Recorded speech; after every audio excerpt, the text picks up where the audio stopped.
Welcome to Sportsbet Daily at oddsmarket.com. It's the English lower leagues. It's myself, and I'm going to be joined by Dave Betts. And I look down at the card. We've got 9 selections, and not one of them are under 2. So the value hunters have been out in force. I'm happy to tell you that I had quite a few conversations this morning around and about in England. Consider I'm in Costa Rica. I used Skype so that it didn't cost me anything, because obviously I don't want to be putting my money down. I want to be putting money on the winners and not on phone calls. So, Dave, how are you, sir? Hello, buddy. Not too bad, Flash. Not too bad. A bit cold, as you can see. Other than that, I'm all right. I've got a warm heart still, so no problems there. That old chestnut. As if. Let's crack straight on. Blackburn to beat Derby at 2. Yeah, look, everyone was doubting Tony Mowbray at one point, thinking that Blackburn were in trouble. And then look what happened. 3 games down the line, and we've got 3 wins on the trot for Blackburn. The opposition, Derby, it's more of probably a fade on Derby for me, Flash. It seems as though this Wayne Rooney hype has got these boys in all sorts of crap going on at this, I wouldn't say at their home ground, but away from home, it's horrendous performance from Derby. Dave, do you think that they've got the personnel to actually play the way that he wants them to play? Well, they are. Are you talking about Derby? Yeah. I don't know. It's going to take more. For me, currently, we look at Derby right now, it's going to take a lot more than Wayne Rooney to come here and fix that. It's not a one-man team, but he's a strong presence. He might be able to, give that advice, that elite advice to some of the coaching staff or whatever that may help Derby. But the current position they're in, it's not looking good, and I think they're going to continue to drop more points away from home, Flash, especially against a Blackburn side who are doing well at home, and they're doing well in their recent form. It's quite funny actually, because I was watching Tony Mowbray score a cracker for Ipswich against Blackburn at Ewood Park. So it's funny that now he's managing them at Ewood Park, is on the other end of the stick. But it's got to be Blackburn for me, and the value at home as well. Getting 2.0 on the decimal, plus 100, like the American line, I think they're great odds. It's the value, it's the championship, and I was expecting worse value in this, so I'm happy to take Blackburn in this spot, and it's a fade on that Derby team away from home because they're sitting in 14th place, 4-match losing streak. It's not good. It's not good for the Rams. No, I agree. I think it is a massive fade on the Rams, and the reason is I think they're too lightweight. They lost, obviously, a lot of their, obviously, the loan players. They lost their manager.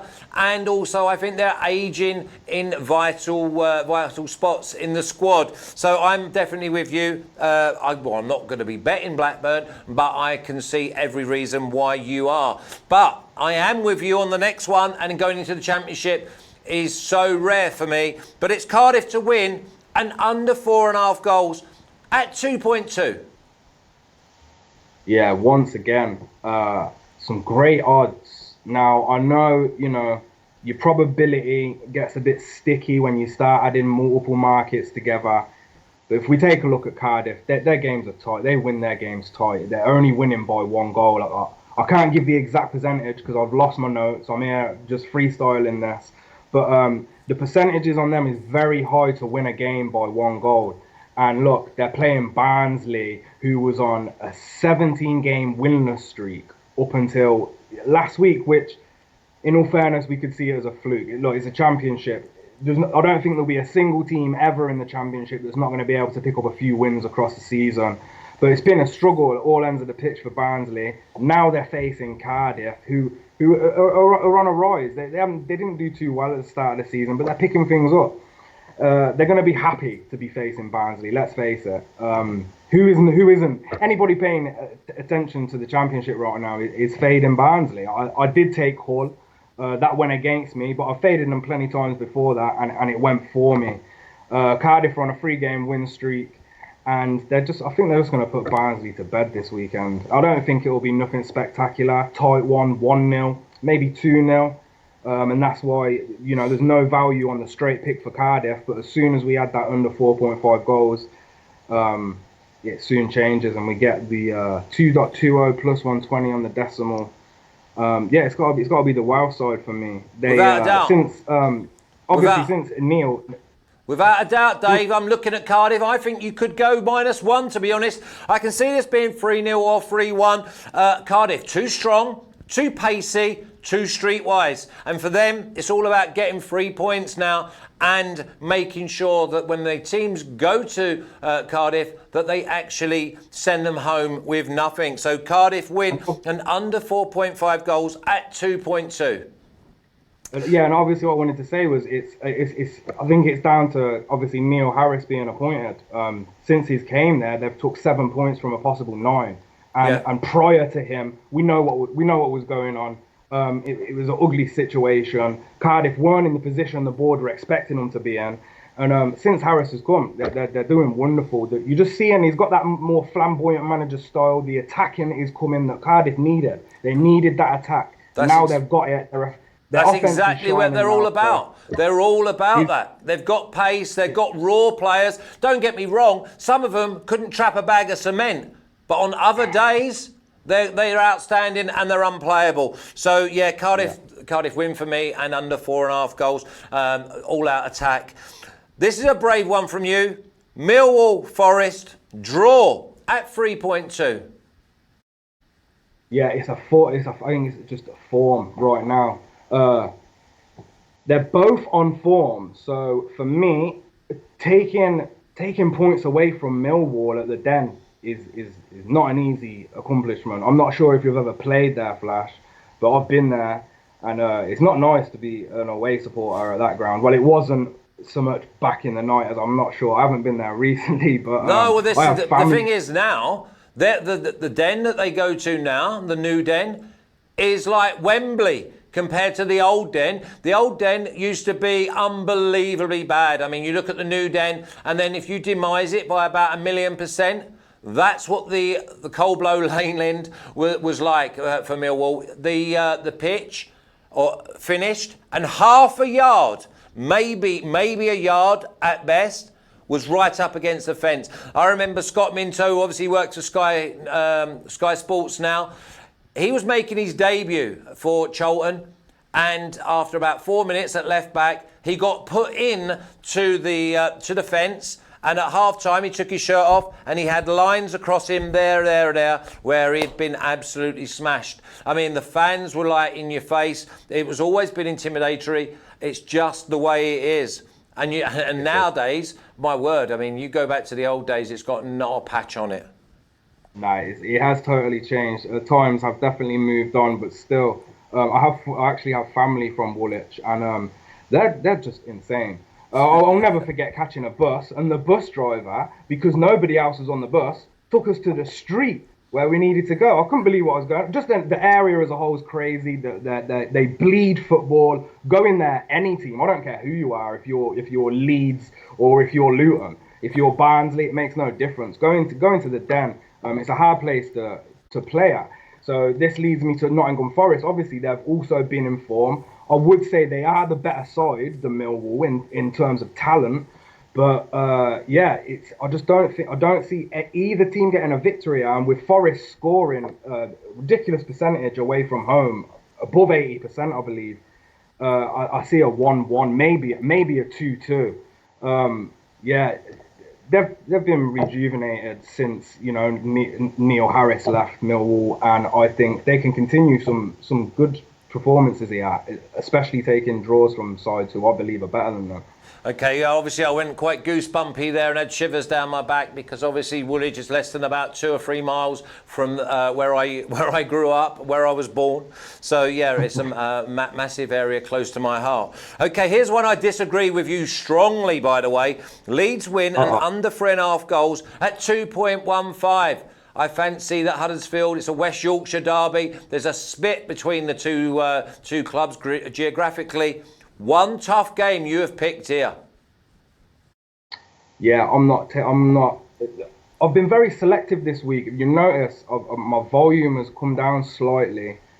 I've just been I've been looking at stats a bit more and mixing that in with my own way of handicapping, which basically is just watch the sport, support it, and follow the teams.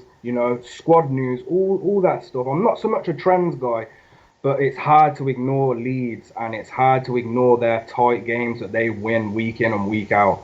If you are worried and you do want to side with Flash and you don't want to follow my betting strategy on this one, I do have another play for you, which is going to be the under 2.5. I mean, I would have combined that, but I was getting the value from the higher under.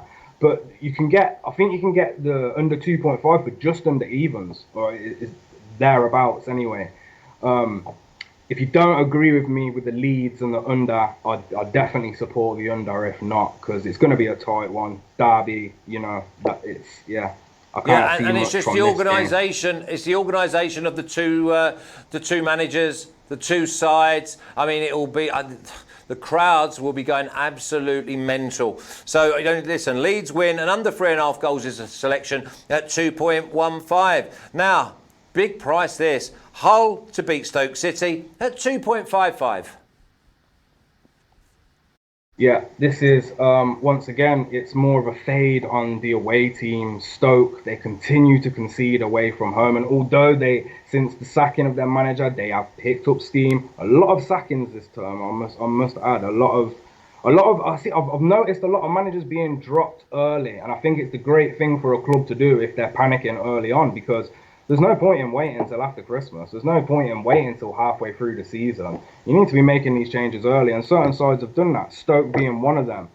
But with Hull scoring 15 goals at home this season, maybe 14, I can't see them losing to a side like Stoke. Stoke are not ready to make that change and start taking away wins left, right and centre. Hull have not been bad. Hull have been in form. And they had a setback last week, obviously. We just spoke about that. But with their home record against the Stoke side that just continuously concede away from home, I can't see any other result here other than the Hull to take the win in this one. Maybe 2-1, I think, if you want to go for a correct score. Get some great odds on that, like 12-1 or something. But it's got to be a Hull victory for me in this one. And plus, look at the odds. I was surprised. I mean, I know they slipped up last week, and I think that's what's dictated this week's odds is their slip up last week against a terrible squad. But it's got to be Hull for me here, Flash. Well, I've got some good news for your next selection for you. Sunderland to beat Gillingham at 2.5. Now, Parky, obviously Phil Parkinson, the Sunderland manager, welcomes back Charlie White and Mark McNulty. They've both trained this week. They've both had no reaction. They will feature at the weekend. And Sunderland to beat Gillingham at 2.5. I think that will be a lot less come Saturday morning. Yeah, look, this is probably an opposite to what I've been doing. It's not so much as a fade. Sunderland need to pick it up. They have to pick it up, and they have to pick up their away results. Their away results are awful. They've registered one of the lowest amounts of shots away from home across the entire league. And this is not what we were expecting from Sunderland right now. They just seem to. It's like they just keep stuttering at every point. They need to improve, and I think now's the time. They've had a disappointing season, and it's time to start scoring. They have to get this win, and I think they're going to be fighting for this win. And Gillingham, in fact, these guys have met in the FA Cup. I just can't remember the results. But the thing is with the FA Cup at this level, though, Dave, is that they do rest certain players. If they've got an older player who's around the 30 mark, then they're happy to give them a week's rest and make sure they come back. Charlie White coming back into the squad, that means goals, that means chances, so they will have a focal point come Saturday afternoon. Now, I'm happy to go with Cardiff win and under 4.5 goals at 2.2 along with you. Now I'm going to give you three others. The parlay's 19.8, so 18.8 to 1. And my first one is Burton at home to Lincoln. I spoke to someone this morning and said, what do you think of Burton and Lincoln? He went, well, Burton will win. He said, but there'll be no value. And I told him the price. and he could not believe it. Burton to beat Lincoln at 2. You've got, listen, it's a tough place to go, Burton. I wouldn't put anyone off actually going Burton -1. I can see them winning 2-0. I can see them winning 3-1. Burton at home against Lincoln at 2. Now, Swindon away at Grimsby. I've gone Swindon to beat Grimsby at 2.25. Now, Grimsby only ever get any of their points at home. So I spoke to someone who, a manager and, his assistant manager, who played against Grimsby and said they are one of the most disorganised sides that they have seen this season. They've only scored 1 goal in the last 4 games. They're at home to Swindon, and Swindon do score goals. I expect Swindon to score twice. I think twice will be good enough. So Swindon to beat Grimsby at 2.25 against a Grimsby side who are nowhere near a chain. They're nowhere near a link and only scored once in the last 4 games. And the last one is probably my banker. Is Colchester to beat Salford at 2. I look at, and what I'm going to do is I don't normally do, so I will let you know. I'm going to do 4 singles on these because they're all above 2, but I'm definitely doing the parlay that comes out at 19.8, 18.8 to 1. So Colchester to beat Salford at 2, Salford to Cavalier. They want to get involved in games where it goes end to end. Well, this Colchester side will absolutely adore that. I mean, I wouldn't put anyone off both teams to score, but I see Colchester beating Salford at 2, Dave. Yeah, I mean, I fully agree with everything you've just said. It's funny, because I was looking at Burton, but I totally discredited them whilst I was looking at the games and watching Quest, the replays of last week's game. And I thought, they're gonna have some ugly odds, and you're telling me now we're getting them at evens against the Lincoln side, who I'm pretty sure hasn't took 3 points since October. Lincoln were doing great. Lincoln looked promising at the start of the season. Soon as the Halloween month hit, they just went to crap. And as you said, we had this discussion before. You told me to be wary of Burton at home, and I think I took a draw no bet, and I was lucky to scrape away with a draw last time. So I got my money back, but I learnt my lesson there. Don't fade Burton at home too often. You're not going to put yourself in a good position. Fully agree with that. I can't say too much about Colchester and Salford, but more than likely I will tell you on that one because I just have a lack of plays this week, lack of interest really. And then what was the other one you said? Swindon. Swindon away at Grimsby. Swindon scored goals. Grimsby only 1 goal in 4. And I spoke to an assistant manager when I think they beat them 4 recently, and said that they were so disjointed it wasn't funny. Yeah, Grimsby are looking ugly away from home. From what I can remember, I don't even think they've won a game in their past 7. Might be more than that. They haven't taken 3 points for a long time. It's not looking good for Grimsby. What's the price you got on Swindon? Because I'm interested in that one. Well, it's at Grimsby, and that's why we're getting 2.25 for Swindon. Yeah, that's value right there, boys. That weren't your banker, was it? Was it Burton your banker? Or Swindon? Burton to beat Lincoln's my banker, but and also I love Colchester to beat Salford. Yeah, I fully endorse all these plays. Flash, these look good to me. I might tell you on every single one of them. I like them that much. Lovely. Well, listen. Have a great UFC, ESPN 7, Washington, D.C., because all of those who join us for the lower leagues now. Dave's also part of the Liveline team, himself and Jay. They're going head-to-head with Team Low-Hanging Fruit Bag, and let's hope they win. I'll be cheering you on, Dave, and have a great weekend, and I'll see you next week.